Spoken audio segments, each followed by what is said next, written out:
నమస్తే V97 news కు స్వాగతం. తెలుగుదేశం పార్టీ రాష్ట్ర ఉపాధ్యక్షులు మరియు అంబేద్కర్ కోనసీమ జిల్లా ముమ్మిడివరం నియోజకవర్గం శాసనసభ్యులు దాట్ల బుచ్చిబాబురాజు జన్మదిన వేడుకలను స్థానిక నియోజకవర్గ పార్టీ నాయకత్వంలో శుక్రవారం ఘనంగా నిర్వహించారు.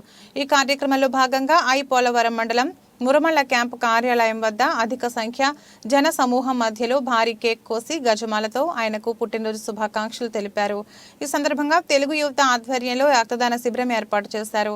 ఈ కార్యక్రమంలో ముమ్మిడివరం, కాట్రేన్కోన, తాళ్లరేవు, పోలవరం మండలాల నుంచి తెలుగుదేశం, జనసేన పార్టీ నాయకులు, కార్యకర్తలు, అభిమానులు అధిక సంఖ్యలో పాల్గొన్నారు.